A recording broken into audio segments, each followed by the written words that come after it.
right. Well, as Marina said, thank you so much for joining us today. It's a hot day, but really appreciate for dropping by.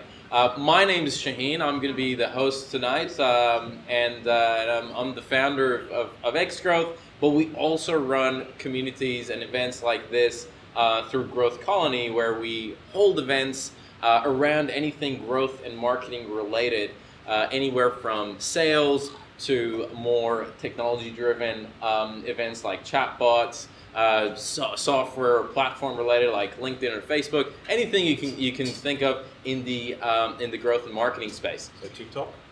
TikTok. We got to actually do a TikTok event. Seriously, the amount of traction that platform is getting is a little bit crazy, but we still haven't found experts in the platform. So if there is someone out there, an expert in TikTok, please let us know at the end of the event.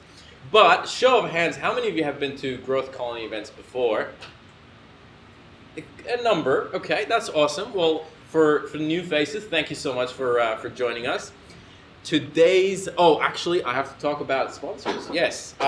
First of all, I want to thank Academy XI for hosting us. This is Academy XI's space, and we're very grateful for Marina and the rest of the team for having us over here.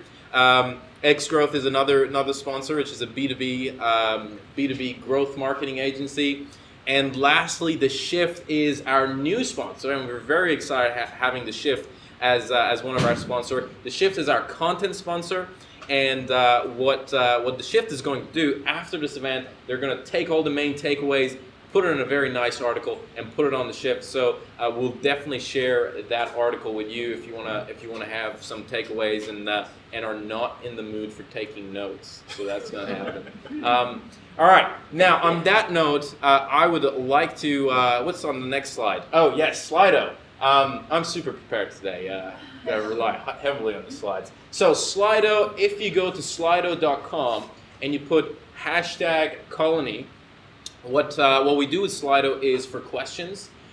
You can put your questions on Slido if you have any questions, and you can also thumbs up or thumbs down a question. Yes. And we'll see the most voted question at the top, and we'll definitely address them. I'm also going to open up the floor for some spontaneous questions here and there. So if your question gets pushed down, definitely make sure you utilize that opportunity. And on that note, let's go ahead for the event. Please help me welcome the panel.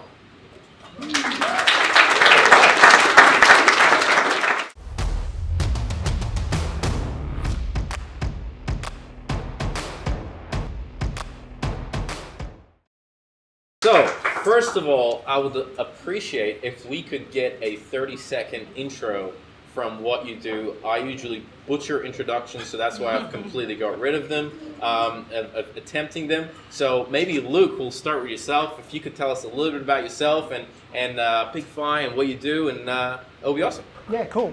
Well, thanks for coming, guys. I think it's going to be an interesting evening and some interesting learnings. But my name is Luke Feldman, and I'm one of the founders of a company called Pickify. And what we've done is we've created a visual communication platform that uses no text, that allows anyone, anywhere in the world to communicate with each other. Thank you very much. That was short in 30 seconds. I appreciate it. It's art to that. Mark, hit us. So I'm Mark from Ingenious AI. I'm one of the co-founders with the team, and basically 3 years ago we kind of saw this opportunity, once the technology was starting to mature, to basically start to have conversations with robots. And since then it's been a crazy ass journey, building some very interesting experiences to the point where we basically built our own platform to build these things on. So we're having fun scaling that out and going from there. Awesome. Thank you very much. And Mel, please tell us a little Hi bit about your everyone. background. I'm Mel. I work at Avion Communications, which is a copywriting agency in South Melbourne. We do a bunch of different projects, but one of our big passions is emerging technology, which is why we've been able to work on a few chatbot projects and some voice technology projects as well. So yeah, that's my experience with this. Thank you very much. Okay, let's jump into it and talk about chatbots. First, I would love to hear how do you define a chatbot? Chatbots have come through an interesting journey, right? There was a kind of like peak chatbot era where it really, the hype really picked up maybe about 2 years ago, and it kind of normalized after that, if you may. But maybe Mark, we'll start with yourself. Can you tell us a little bit about history of chatbots and what we've gone through so far? Yeah, sure. So I think Alexa is probably the first sort of one that sort of came out, and a bunch of others that have copied from there. So, but one of the things that we sort of found is those things, the Alexas and stuff to start with, were just they were shallow. One question, one answer. So what's the weather? You turn the lights on, all that type of stuff. There wasn't really much. It's not a conversation. It was really just a voice command type of thing. It's just it could understand you with the weird and wonderful accents that we all have, to a point anyway. And since then, they've started to evolve into a little bit more of the multi-turn. Then the text side of things started to explode. One of the things that was very interesting about the text starting point was it started off really just being a pick a path. So you were just touching through an interface that would then, it's just a conversational interface. So it might be on something like Facebook Messenger or on a web chat side of things. But now the technology is starting to get to the point where it's, I should say, good enough, not great, just good enough to start to have a level of conversation with it. So, and that's kind of where it's probably at today. And there'll be a whole nother level of generation that I think I'm sort of hanging out for Amazon's reInvent, which will happen towards the end of the month, because there's some rumours there's some cool stuff coming out. So we'll see what happens there. But it's very interesting, and especially around the voice generation side of things. So you've probably heard the step change. Remember the GPSs, how they were just all these fake voices, and you get Homer Simpson and all these other weird ones, and they were just very robotic in the way that they told you the addresses. But if you hear how Google Maps and stuff do the voices now, it's a lot more natural. It's not perfect, but it sounds a lot more natural, and that's where I think they put a lot more effort into that voice generation than they have in probably the voice understanding at this point in time. Right. And on the point of chat, Luke, what are you seeing in terms of transformation? Because your platform is quite unique, where you don't use any words, and you communicate with emojis, right? Can you tell us a little bit about what that journey has been like in terms of transforming from the introduction of emojis and emojis becoming such a critical play, where you're now talking about just communicating through emojis. What that transformation and journey's been like? Yeah, sure. So look, it's been an interesting one, and I think with chatbots at the moment, it's still emerging. It's like augmented reality or virtual reality. There's a lot of companies popping up, but they still haven't nailed that $1 million way or reason to use it. It's just like really cool tech, and we've got to have a chatbot. We've got to have a chatbot. Or $1 billion. Or $1 billion. Or $1 billion. For us, we have our communication platform. Obviously, it leverages visuals. It's only got visuals, and looking at the emergence of emojis. And if I was to ask everyone here who uses emojis when they send a message, I'd say if you don't put your hand up, you're probably lying, because most people do. The next question I'd say is, how many of you actually use it at work? Now, that is changing massively, and I just presented to American Chamber just recently, and over half the audience of 200 people do it at work. So there's an emergence of people using visual language in every day. We've seen that, and we go, okay, well, what's the next step of that? And we created a visual communication platform with no text. Now, chat is sort of a certain aspect, and a chat bot is something that's critical, and we've, I guess, over the past 18 months, built chat, played with chat, broken it, learned what works, learned what doesn't. And for us, if you look at the spectrum, you've got open free text chat, where it's free form, type whatever you want, and then you've got a form over this end. And we've realized that somewhere in the middle is the sweet spot where you can direct a user down a path if you know context, and you can sort of help them and guide them and still give that flexibility that they can use an emoji to express themselves or some other visual icon to create a sentence. Gotcha. Now, what do you think about that? Because you have a strong focus on written communication. What are your thoughts on that, and what do you think? Yeah, I think it's a really interesting move for sure. Obviously, you work with no text, and I work only with text. But there's definitely like room for the two to work together, I think, as well. Maybe not with Picify, that's the entire vision for just pictures, but pictures are definitely getting incorporated more with text chatbots as well, and it should definitely continue to be used. A lot of chatbots use emojis as well to kind of mimic that human-like behavior. So I think there's definitely room for incorporating them both with chatbots. And I think anything that helps users, particularly with accessibility needs, to be able to understand things is always a good move. So yeah, I think it's a great thing. Okay. Now on that note, one of the areas that I want to talk about, probably two of the main components that chatbot have become popular, and again, please feel free to correct me on any of these, is one is the customer service component, and the other one is user acquisition or customer acquisition side, right? One is, you're an existing customer and we're going to service you, and the other one is, hey, we want to grab your details and turn you into a customer, right? What are the differences in terms of communication you see? First of all, is that correct? Is there another form that you see, and how do you seek structuring communication with in these platforms? How are they different when you're looking at these different mindsets? Yeah, I mean, I'm sure there's more as well, but I do feel like they're the two main ones that I've seen. And even on that level, customer service ones, there's definitely more compared to customer acquisition chatbots. I think that with my understanding, user acquisition, using a chatbot to acquire customers is kind of a new field that people haven't really nailed yet. Whereas customer service seems to be an easier field to get into. You've already got customers, or you've got potential customers who are just asking you quite simple questions that you can answer straight away. But I think what we're going to see in the next few years is that move into that acquisition field more, using things like replacing forms with chatbots to kind of create a more dynamic way of getting leads. So you might have someone have a PPC ad, go into a form. There's a huge drop-off rate for that at the moment, because who wants to fill out a form and then wait 10 minutes or even a day or whatever it is to get someone to call you back? Whereas having a chatbot interact with you and say, let's get your details, it feels like you're already talking to someone even though you're not. And if you've injected your personality into it, which you should if you've built the chatbot the right way, then they're also getting a sample of what your business is going to be like. So I really feel like that's the direction that we're going to move with chatbots. I haven't seen any examples of that yet. You guys might have of that done well. It seems to be more customer service focused at the moment, but I definitely think that's the direction that it'll go in for a lot of companies. Yeah. Okay.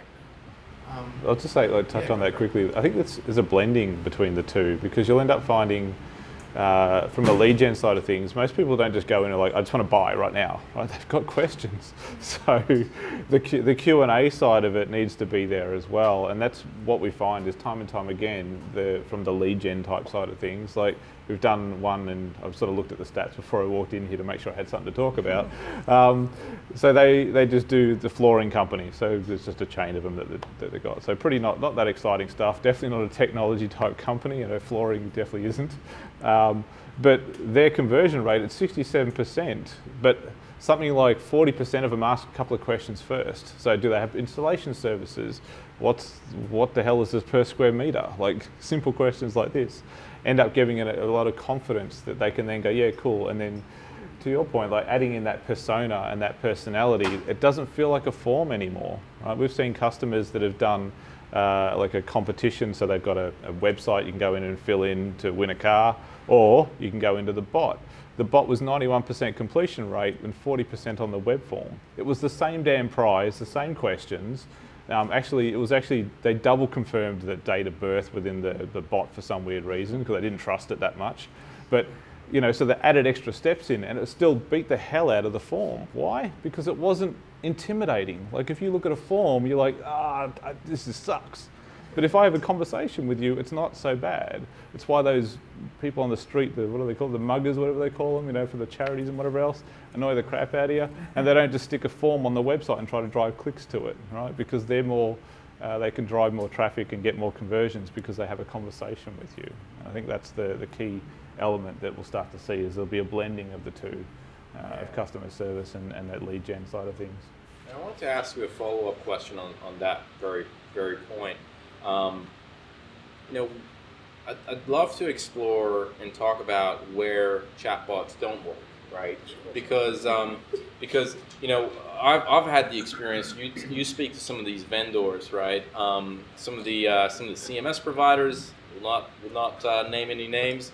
And you're on the call with their rep, right? This is after purchase. I've had this experience with some of our clients, and it's after they've purchased it, and they're talking on Zoom or whatever they're talking on, and they say, "Hey, I had a quick look on overview of your marketing platform, and I noticed you don't have a chatbot on your website, and you should definitely put it on, and it's gonna be amazing." And I'm like, this is it's an IT solution. It's a $500,000 purchase. Nobody how effective is going to be a chatbot in terms of driving that? What have you seen? Where has chatbot not worked? Yeah, there's plenty of There's, those. there's plenty of examples. Yeah, I'd love to explore it. I've got one. I recently, and again won't name clients, but I recently spoke to a health insurance provider, and they said what we're going to do is we're building a chatbot. It's natural. You can type in whatever you want, and we're going to deploy it for international students, and it's only English. And the first thing they showed it to me, right? And the first thing it says is, it goes, "Hey, how are you?" And you start this conversation, but then the first thing it has to do is go, "You can ask me these questions," and then it prints out this massive long list of things that you can do. And then I'm like, okay, so the first thing I would have done is just change those to buttons, because that's so much easier. And it's not going to work. They're going to deploy it very soon, and I can tell you now it's going to fail epically. And that, it's a really good example of where a company spent $500,000 and getting this up and going. and still hasn't learnt, but anyway, And that's they a haven't different learned it. story. They'll roll it out, and they'll go, "Why is no one using this? Why is no one using this service?" It's terrible. Terrible. Where it hasn't worked, apart from companies being dumb, which happens a lot. We have a specific question for that. Yeah, that's right. It's really complex things. So an example would be, would you want to do a full home loan application through a bot, right? Probably not. You'd probably do the initial lead gen side of things, because a home loan, I want confidence that they're understanding my needs properly and things like that. So there's some things that I think will be too serious, too intricate, or too intimate to put through a bot. But on the flip side, sometimes the bot's an enabler. So an example of one that we've done is a colonoscopy preparation chatbot, right? You'd be like, what the? So, but the reason for that is the research says that something like 30% of people do the preparation incorrectly because they don't want to talk to a human, right? If I asked you, any of you, like, hey, can I look at your Google search results? You'd be like, piss off, right? I ask that Google random shit all the time. Right? And the reason for that is because you don't expect anybody at Google to actually look at those search results. Right? If you literally knew that every single search result you punch into Google was looked at by a human, you'd be like, I'm going to change what I type in now.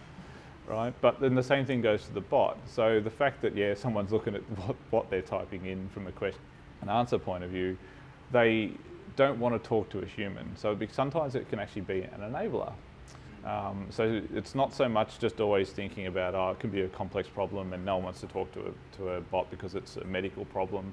Just think about what the problem is you're trying to solve and what are the barriers that they have. So sort of dig behind it and don't just look at the technology as being a solution, and just understand it. But there are plenty of use cases where it just gets too hard. And most of the time we recommend to clients to always have a live chat option at the back end.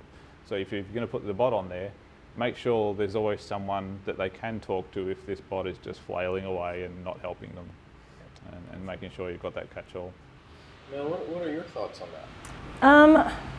Common mistakes people make. Well, no, I'll definitely want to come to the common mistakes where a bot could help and people make mistakes, and there are certain things that they do. But maybe areas that you've seen that it works really well, and areas that you've seen that it's not a very smart move to have a bot there. Yeah, I think chatbots aren't going to work for every single company. As much as, like you were saying, it's the new tech and it seems exciting and everyone wants one, you do have to still take into consideration whether it's going to work for you. And I think, kind of similar to what you were saying, I think you should really think about whether the goal that you want your chatbot to achieve is actually, you can automate it. If you can't automate it easily, then there's really no point in going down the path. So whether that's your sales funnel, whether that's FAQs, answering questions, whatever it is.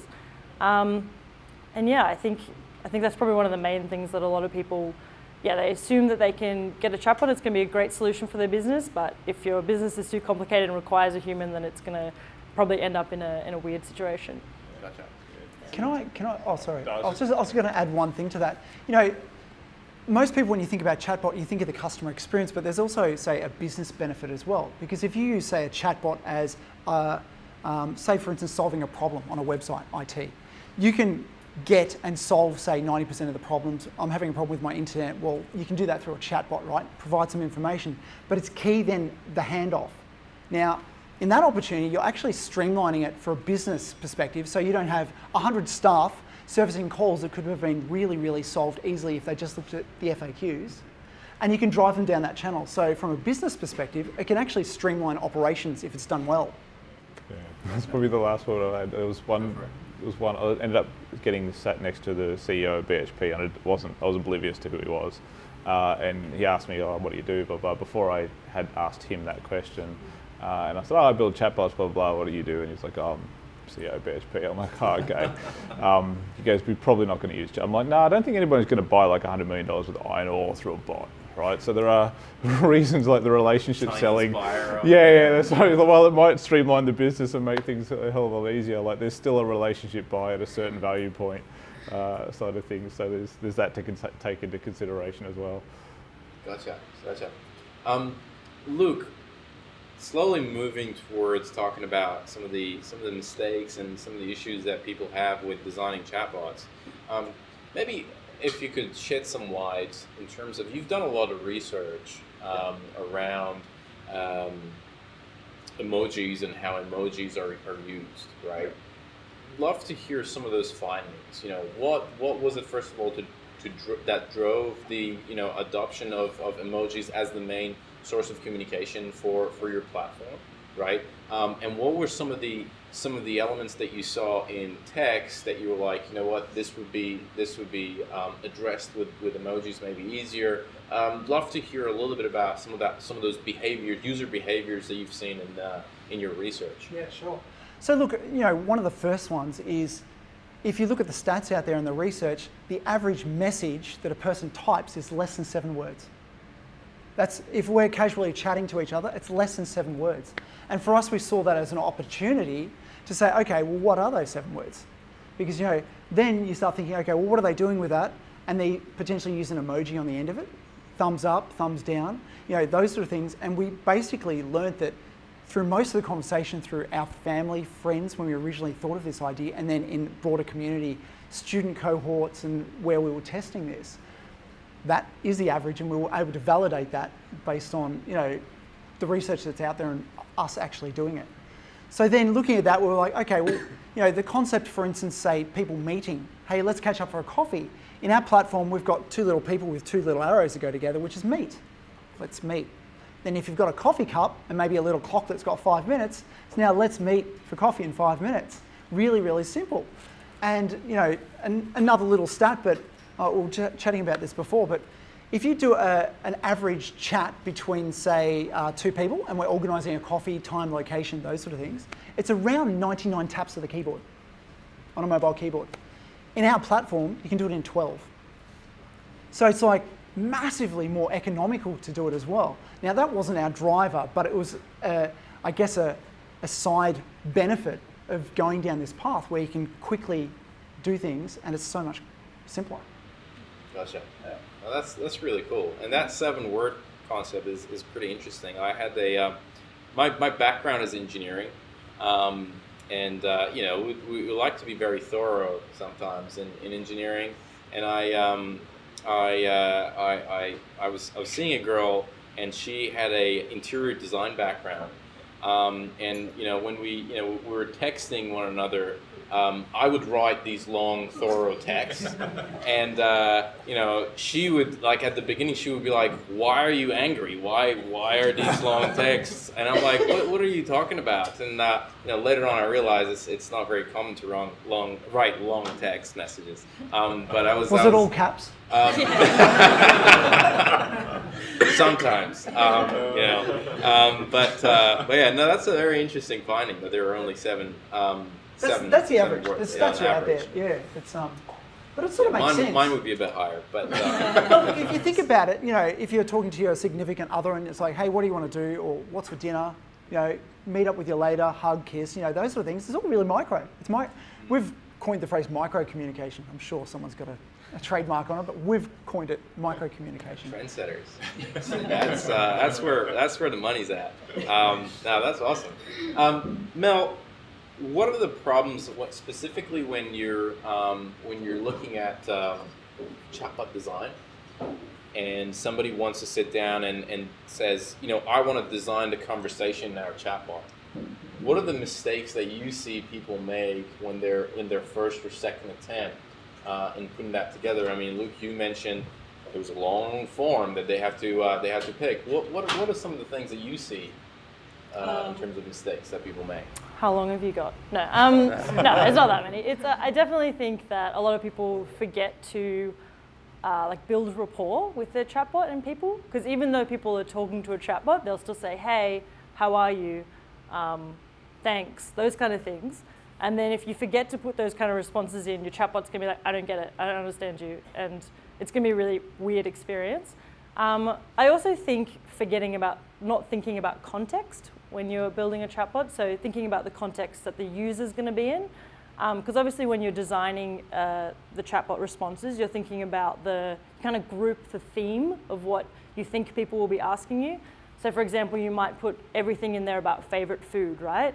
And so if they're asking you a question about like, what's your favorite food, or do you like ice cream, or anything to do with food, it'll all go into the one group. But if you, especially in the first iteration when you don't have as much data, if you give a really specific response, it can really kind of mess up the flow of the conversation and kind of not make sense. So I'm trying to think of it. Say for example, you did a contact us intent, right? And so you assume that everyone who's asking you that question in that field is kind of asking, how do I contact you? And you give a response like, oh, we love it when people get in contact with us. Here's our phone number. If there's like a pain point in your company where a lot of people call up and they're on hold, you might get people saying, I've been on hold for 30 minutes. Why can't I contact you? And then you're giving a response like, we love it when people contact you. Here's our phone number. So I think when you don't have that enough data in the beginning, it's good to just kind of give more of a generic response. It's more like, here's our phone number. You may experience long waits. We're pretty busy. If you do, here's an alternative route, something like that, rather than just assuming that everyone's going to be A, in a good mood when they're using your chatbot, and B, that they're all going to be asking the same thing. Gotcha. Good mood is a key. Luke, Mark, what have you seen? So totally getting the wrong content, people. So the worst example we saw was a 27-year-old male trying to write a bot for pregnant women. Ride a bike. A bot right. for pregnant women. It's just there was so much wrong with that. It was just atrocious. So make sure that when you do get the content side of things, you are, getting people that understand the problem a little bit. It's probably the starting point. The other side of things is the conversational tone. So the first thing we try to do with a lot of clients is sit back and go, forget about the bot and what it's going to do and all type of stuff. Like, what's the conversational tone, right, that you want to use? So how do you talk to your clients? And forget about what the marketing people want to do, because they have a whole different perception of how they like to think their brand is in the market.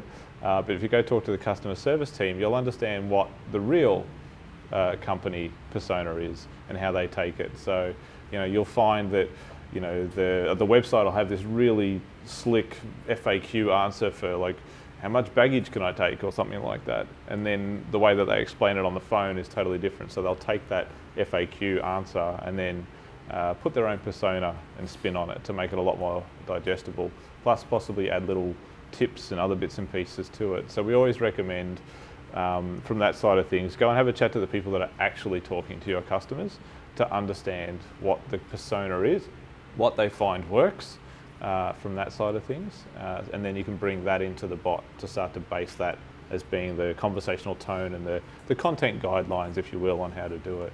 And possibly even to the point where you probably have, like, so you don't get yourself in too much trouble, like a set of emojis that you're allowed to use, and maybe go to the social team and work that out so you don't see someone slipping in like an eggplant or something, to make sure that doesn't go way off rails. Fair enough. Okay. I think on that, the customer the service. eggplant. No, not on the eggplant. Yeah, let me just expand on the eggplant emoji thing. On the whole, talking to your customer service team, definitely important. I think even for finding out the kind of questions that you should be answering as well, not just how to answer them as well. Yeah. Gotcha. Okay.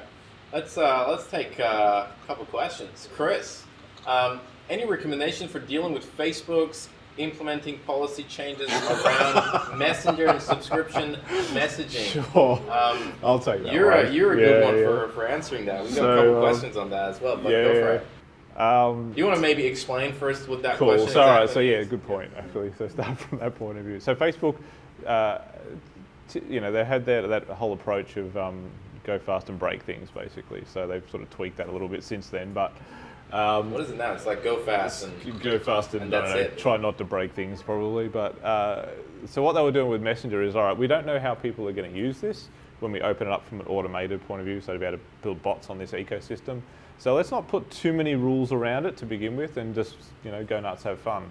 So the marketing people and whatnot just jumped on that and basically turned it into spam, basically, and sort of abused the platform.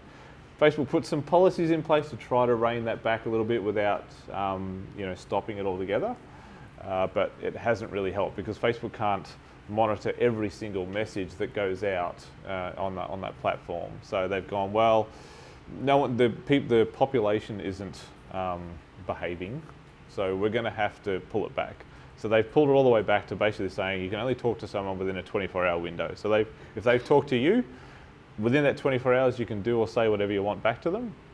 But after that 24-hour window, you can't talk to them. Unless it is just, I think there's like three, like an account update, an event update, and something else that I can't remember off the top of my head, but they're really niche. So basically the majority of people can't really use it.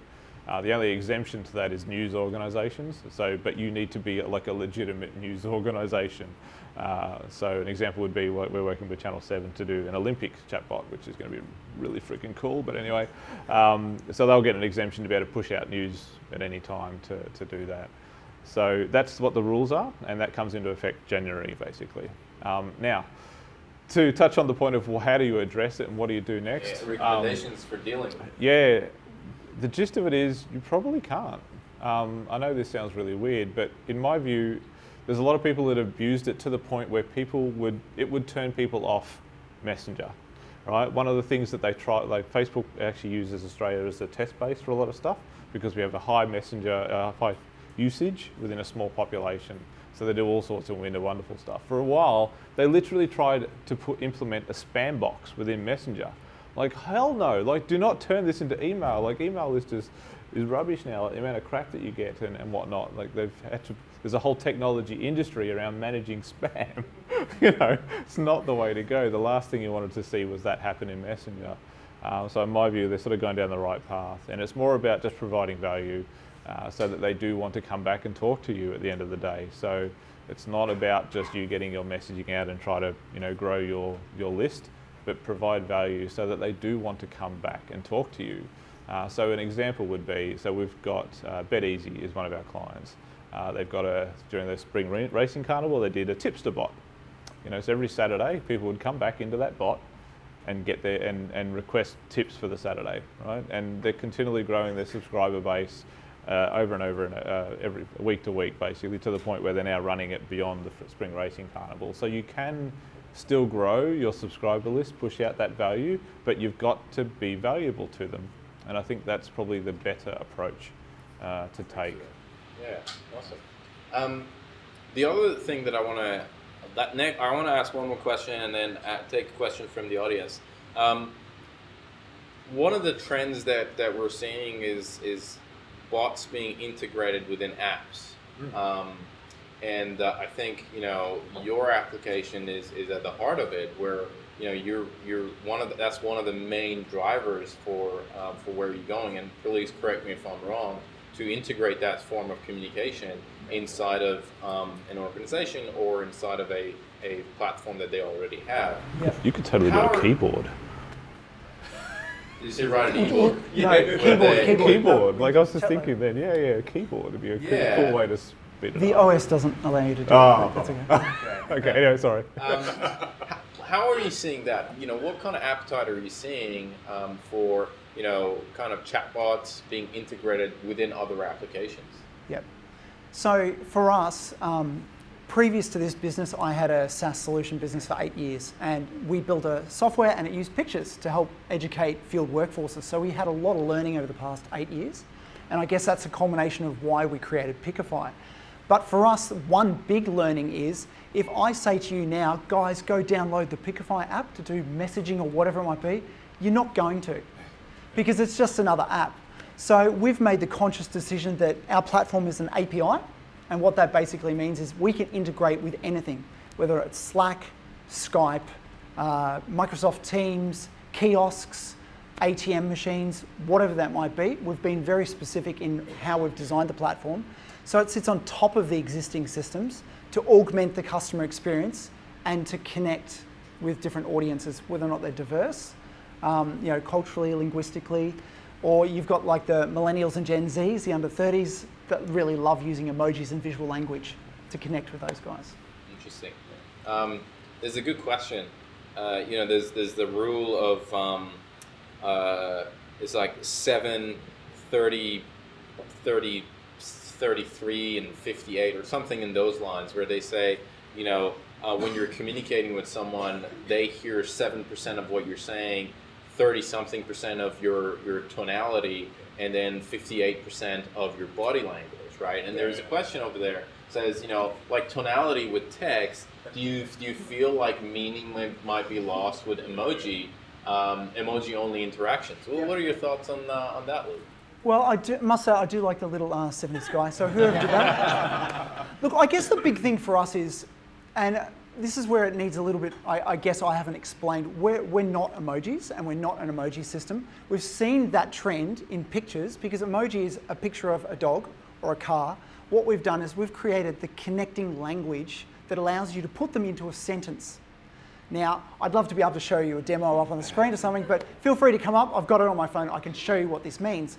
But what that does then is it allows actually communication, so I can create sentences. For instance, I want to order an Uber. When's it coming? What time is it going to be? That whole experience can be visual, but now it's a consistent experience for anyone, anywhere in the world. Another sort of verticals of where we're going, diversity, airlines, ordering food online. You've got, you're sitting in a chair and it's in English. Well, get rid of that. You've now got pictures and able to allow anyone to order anything anywhere. Hotels is another one. That's a really good one. Check-in, check-out, ordering, that sort of stuff. And schools has also been another one, even games. Because the one interesting thing with this is, if you create the connectors and you've got the language, what we've done is we've created a platform that has no trolls. Because we control the language. And it's actually really, really cool because we're working with some universities and educational institutions where this allows students to engage with the teacher, express their emotions and how they're feeling, and communicate with each other, but it's safe. Nice. So yeah, it's really, really exciting. So it does go a lot deeper than just pretty pictures.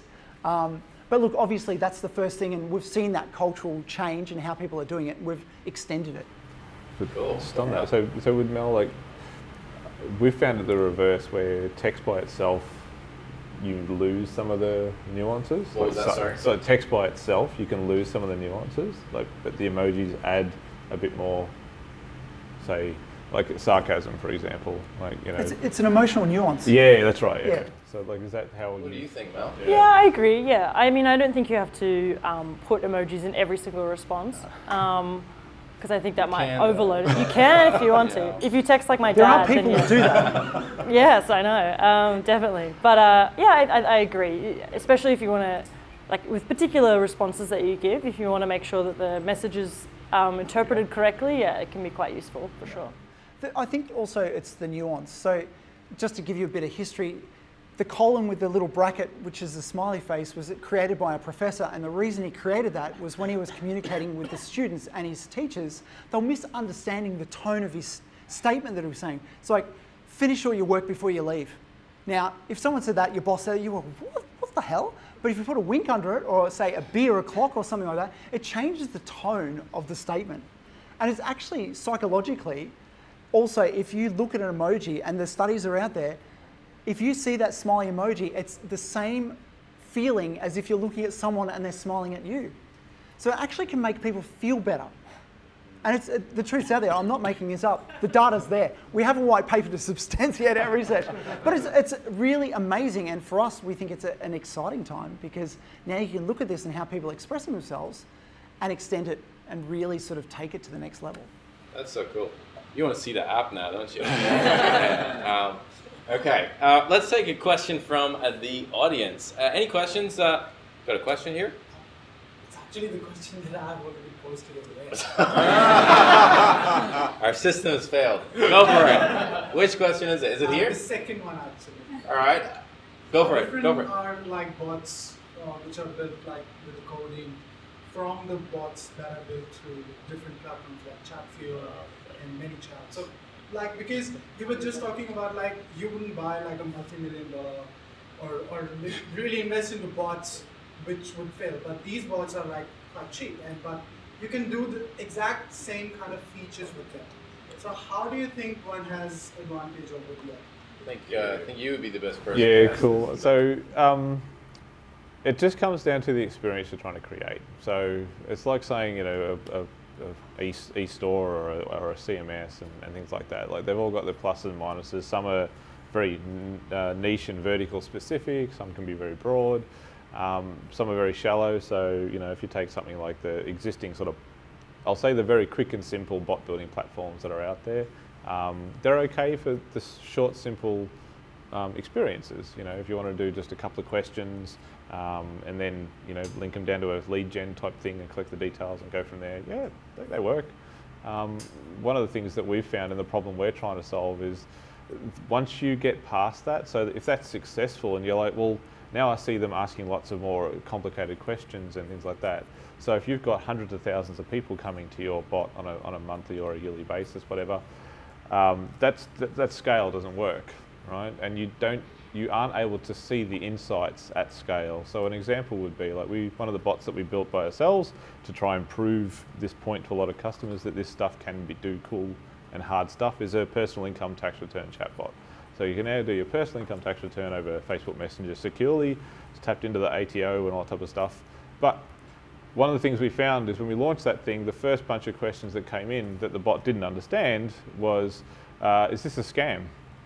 Now, while I was really worried about the fact they were asking the thing that they thought was scamming them if it was a scam or not, probably not the trusted source to ask that to, that showed us from an experience point of view, we needed to do a lot of work at that initial experience to improve that. The challenge with the platforms, those cheap little ones, is you can't easily at scale pull out those insights. And we see that time and time again. Like, we've done a business-to-business insurance bot, which was it did it Q&A plus lead gen, and you put the bot on the website.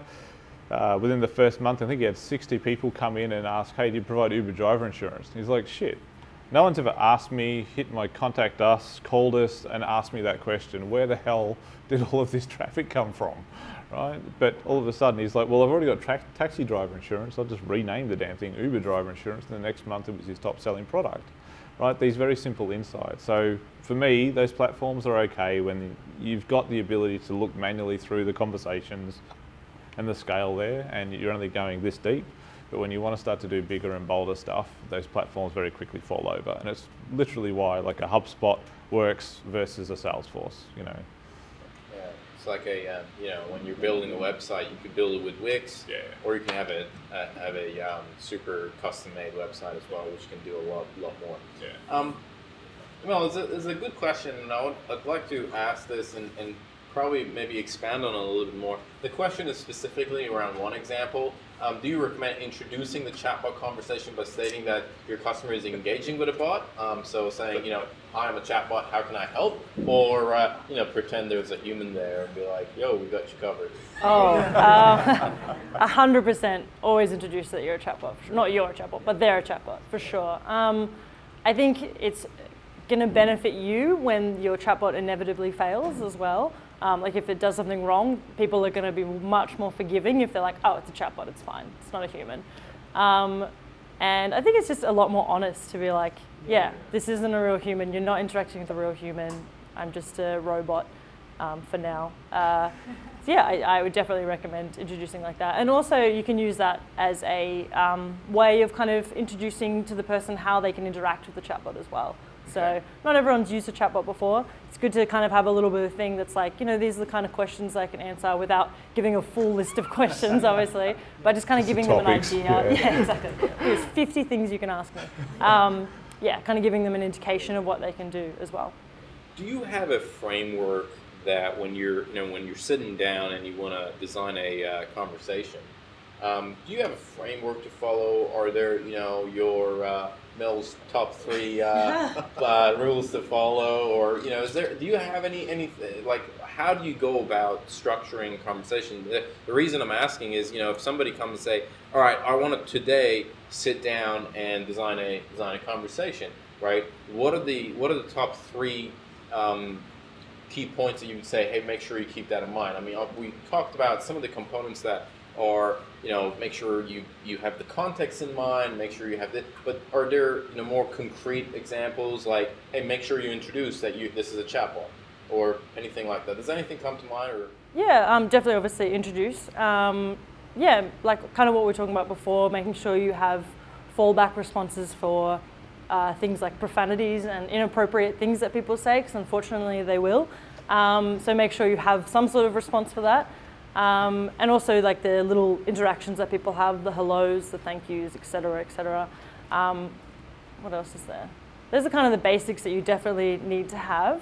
And everything else kind of is more to do with the conversation, which is more customized, I guess, for the customer. Yeah. Just for one point that we try to sort of stress to clients is, you sort of touched on it, is your bot will fail. The difference between a good bot and a bad bot is the failure, right? So making sure that failure experience is just bang on. It's a really good experience. It's not just like, sorry, I don't understand, good luck. Right? Give them a chance, give them a hint. Is it that they've, like one of the bots that we did was for Coles Little Shop, not the last one, but the one before that. And, there was this one lady, she just came in and just told a story. Like, she's like, I was standing in line, I had my 2 grandkids, I realised I didn't have enough to get 2 little shops, so I went back in and I bought something else, and I went back in the line and I only got 1 little shop. How do I get my extra little shop? The bot's got like 0 chance of actually answering that question, right? But obviously the core part of the question is, how do I get an extra little shop? So the failure sort of scenario was, hey, sorry, apparently a simple bot. Can you shorten your question? And I'll have another crack. So the next, thing she typed in is, how do I get my extra little shop? All of a sudden the bot's got the right answer, it's helped them, and off they went. So, play to the strengths of the technology, and that whole failure experience, you have to do education. So what are the limits of this? But also ensure that there is an escape route where it might be pick up the phone, or here's a live chat, or whatever it ends up being. I just want to add one thing. One thing that we learnt, and I'm sure everyone here has experienced this, if you get on a phone call and you start entering, they ask you for your account number and your account ID and your name, and then you get handed off to a person and they ask you all that information again. It's really, really painful. And one thing we learnt is that we built in that basically if you're chatting to the chatbot and then it hands off to a person that's chatting with you, they have the context of what you've spoken about, so you don't have to repeat all that sort of stuff. It's a massive pain point, and I'm sure, I see nodding heads, people have all had that experience, which is painful. Yeah, we got a question there, please, go for it. To follow up on that though, so are there any personal identifiable information things you need to consider when you're talking about information in a chatbot environment? And how do people respond to actually information using a chatbot versus giving it over to you? Yep. There's a really great term coming out of the US and throughout the world, which is GDPR, which is all about compliance and management of personal data. It's a big thing, and for us, we've built our API and we've basically gone through the process and we're GDPR compliant, but the management of that and being upfront with it, because even I go through a chatbot experience and then it says, hey, would you like the transcript to be emailed to you? All those sort of things. You've got to be really careful, and I'd actually encourage, if you are going into that path, to do some research on that, because there's strict guidelines on how you manage it and double opt-ins and certain things that you need to allow the users to get out of it, or say, don't keep my data. There's quite a few gotchas. So just on that, like one example within Australia, like we did the tax return chatbot. Like you can't really touch much more personal information than what the ATO has on you, which is an astonishing amount of data. Like to the point where it's classed as top secret, because if you're in witness protection, they keep both identities, which I think is pretty damn mean. Because if you're in witness protection, like at least let me dodge my tax, but no. So the level of privacy and sensitivity around that data set is quite high. But it comes down to A, respecting it, and B, not putting it in the chat channel. Right? So when you get to those points, you pop up widgets, or you do confirmations outside of that transcript, because it doesn't matter if it's a fully owned one. So for example, if you're a bank, you don't want to be putting in credit card details into that chat transcript and it just being in the thread. So it's all about thinking about it and going, I only want to have the general conversation as being the transcript, and when I want to start to ask personal information like date of birth and the other bits and pieces, that you do it in some sort of widget or pop-up or whatever it is that you can put into a lot of the new chat UIs side of things. It's a bit different on voice though. Yeah. On the flip side of that, I've also seen people input personal data without you asking for it at all. Yeah. So they're just like, here's my details. And so having a stop in place that you can even code it so the numbers don't come up when they type it, or just show up as X's or whatever. Some people are done. Like I couldn't believe this on the tram yesterday, and this lady was trying to pay a bill, and she read her credit card details out on the tram. I'm like, no, what are you doing? Stop. So there are still always stupid people.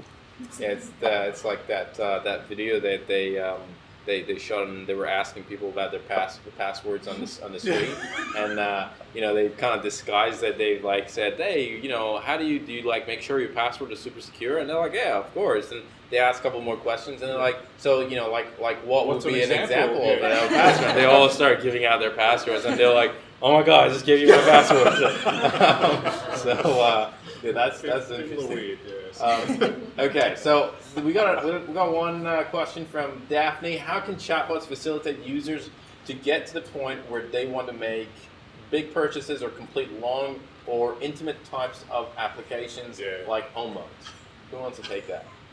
Look, I'll make a little point. Yeah, go for it. I think in those scenarios, again, it comes back to context.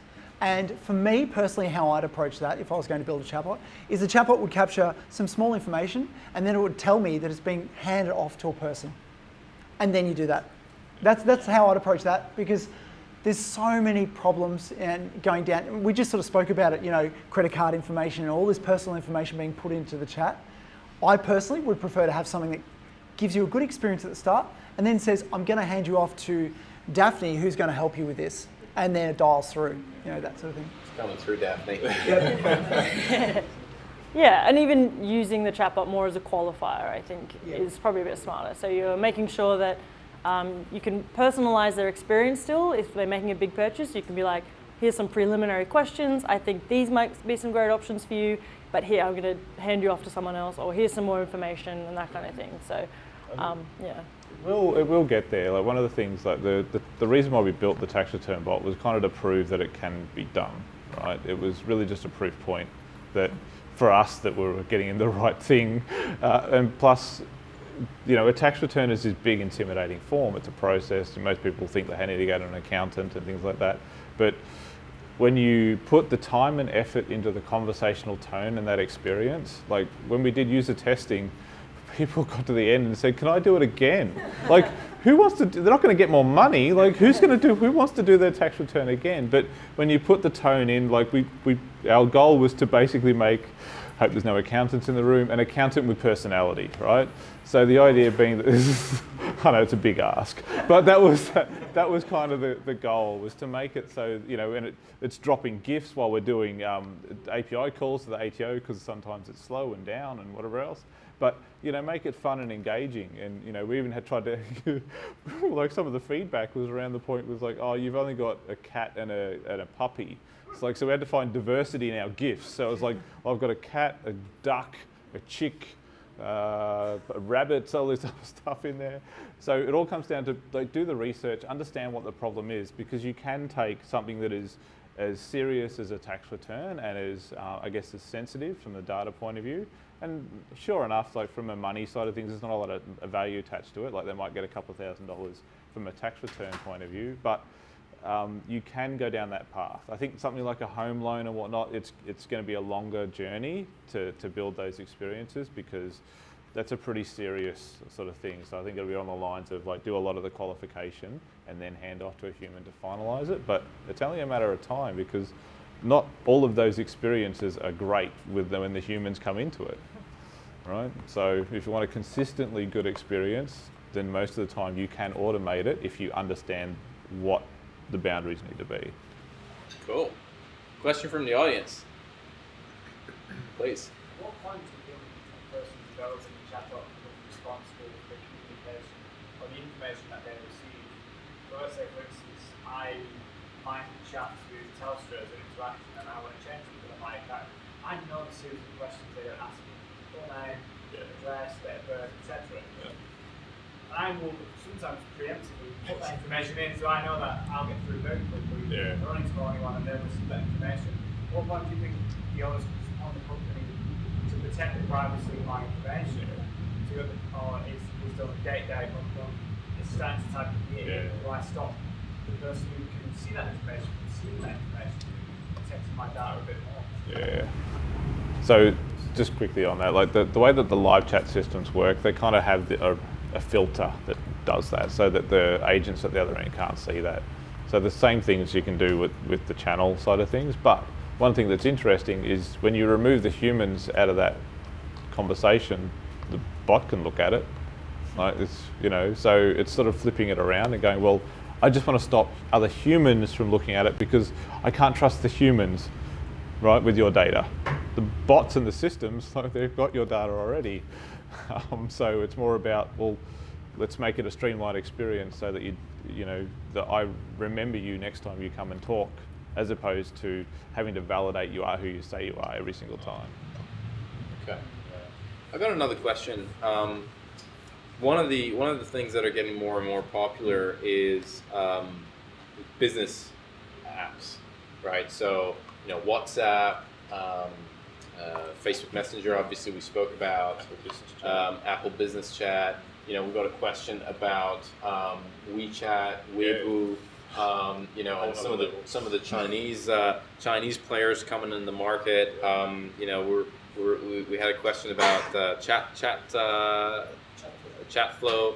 You were mentioning their TikTok. their build, TikTok, and they're build in Russia. But what are your thoughts of the emergence of these platforms coming in? And I'm not sure who would be the best person to tackle that. Who wants to give it that go? Use the actual apps. Other Yeah. Yeah, I mean, I think that most of my experience has been on websites, building chatbots on landing pages. So I can't speak much to messenger platforms too much. But I mean, yeah, it makes sense because that's where users are. Why wouldn't you want to build chatbots where they are? I think like last year was the first time that messaging apps got more traffic than social media, like it took over. So yeah, it makes sense. If everyone's on messaging apps, why wouldn't you do it? Sorry. What are your thoughts, Luke? Look, I think, for instance, I know quite a few coffee shops that use, say, WeChat, and you can order. Just say, hey, I want a coffee, I'll pick it up in 15 minutes or whatever. And they're running their business through that. It's actually really cool because for me, if I'm traveling and I'm on the train or whatever, I can say I want to pick up the coffee in 10 minutes, and the conversation is with a person, but that could be automated. It could be a chatbot. But it's fantastic because I go pick up my coffee, she takes a photo of the receipt, I get it in my message feed. You know, that's a really great user experience rather than me walking in, standing, waiting in line, you know, that sort of concept. There's plenty of opportunities where you can leverage those sort of platforms and streamline or even create a business. You know, if we look at things like Uber, you know, 10 years ago, Uber what? But now all these businesses have popped up and now it's like, oh, I've got a startup which is the Uber for enter the name. You know, it's changing and evolving. And if you go back like 15, 20 years, it was like, we've got websites and the internet. You know, it's just one of those things that sort of evolves and there's something new, a new tech. And it's whether or not, do you engage with it now? Do you wait until it's mature? Are you an early adopter? And how you go about it. But, you know. Yeah, I think the big thing around the conversational interfaces now is the example I like to give is, you know, apps are like a marriage now. You kind of have to be married to them. So the organisation that you're going to download. So if it's, you know, your bank, you're kind of married to them. You're going to check it pretty regularly. But if it's, I don't know, say your medical insurer, like you very rarely actually use that damn service, right? It's basically, I'm not going to download the app. I couldn't give a shit. Like I'll scan my card. That's as close to that relationship I'm going to get. But you know, they all have apps. Thinking you're going to download and use these things and a massive team to build and update this stuff. But it's like, why can't it just be a bot? Like I'm already in Messenger or WhatsApp or on the website or whatever it ends up being. I just need to get through this simple transaction. That's all I'm looking for. So, you know, the analogy we use is, you know, apps are like marriage and bots are like a Tinder date, right? You're just in and out, have fun, great, done. So that's, and because like most adults now, I think the global survey is like, most adults download 0 apps a year. Like think of the last app you downloaded, right? You probably couldn't tell me what it was. So there's the uplift, what do you want to call it? The traction to try and get people to download your the company apps is so hard and whatnot, versus if you just jump into these messaging apps. Like we've got some very large organisations that we've tapped on the shoulder and had a conversation with, and when we talked about some of these messaging channels, they're like, oh, we turned it off. It's like, why? Oh, we had too many people talking to us. I'm like, are you insane? Like if that was a branch in the middle of the Burke Street Mall and you had too many customers coming in, you're going to close it? What the hell? Like, just think about what you're actually telling me there. So it's understanding that this is where your customers are spending their time now. Like, it's the number one app that people sort of use is their messaging apps. So, you know, have a presence there. Start talking to them. Gotcha. Got one other question. How are chatbots communicating to varying segments of users? You know, e.g. The CalD community. I'm not sure what CalD community is. Daphne? Yeah. Okay. What's that? Sorry? Culturally and linguistically diverse. This might be a good pick-a-fire question. Look, I can feel that from my perspective. That's one of the reasons why we created Pickify. Like really, for us, we've seen that, and whether or not you're talking about, say, learning difficulties, whatever the diversity is, there's an opportunity, and for us, we're going down this path where you can use visuals. You know, a picture tells us 1,000 words, and if I give you the example of, say, a comic book, even if you can't understand the text, you can still understand the story, no matter where you are. And, you know, that's, I think it's a testament. And if you go back in history and look at hieroglyphics, you know, where it all started, the beauty of that was it was a pictorial language. But the bad thing was only that culture could understand it.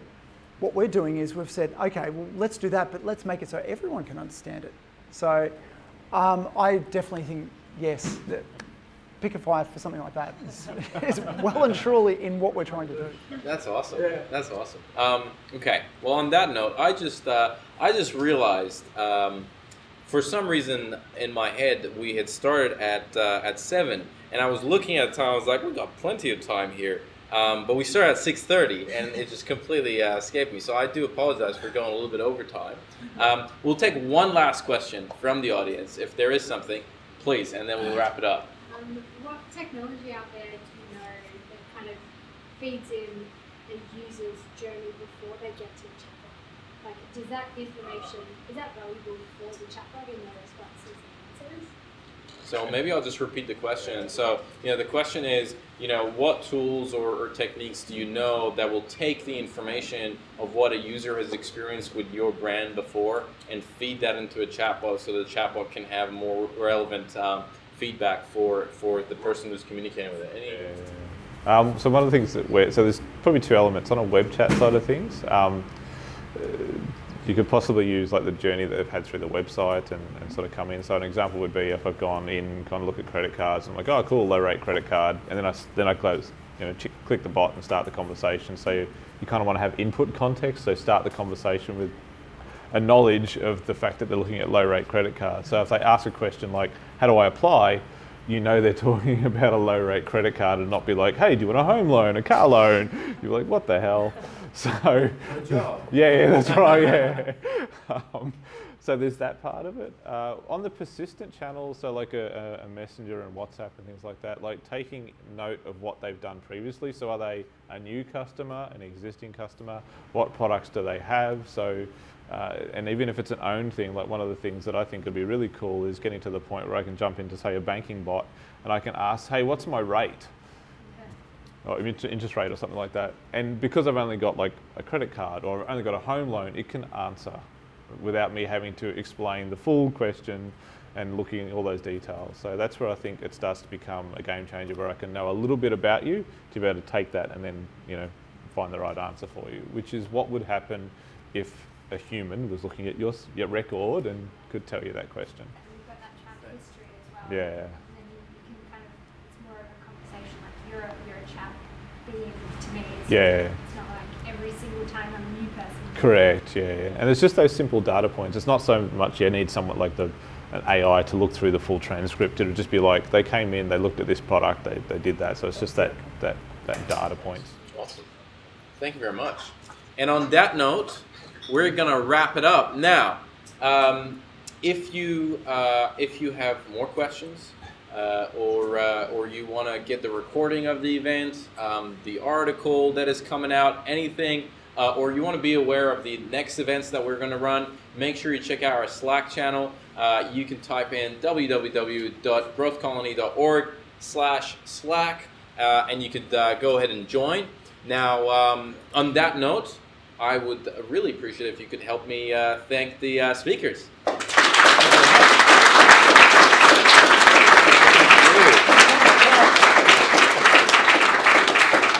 All right, one last thing before we wrap up for tonight. I again do apologize that we went a little bit over time. The next, we don't have a next event for this year, but we have our last webinar that we're running. And this one is on sales and how to build a sales team. If you're starting from scratch, if you have a business and you want to start maybe hiring the first salesperson and put that really infrastructure in place so that you have the frameworks, the type of meetings that you're going to have, and to get the most outcome from a sales team, definitely check out our webinar that is coming up. Is with the VP of Tech Target, an amazing company based in Sydney, Greg. And you could you could probably scan it and you could get that. All right, yep. Or you could join the Slack channel. It's going to be over there. Thank you very much, everybody, for joining us, and have a great night. Stick around.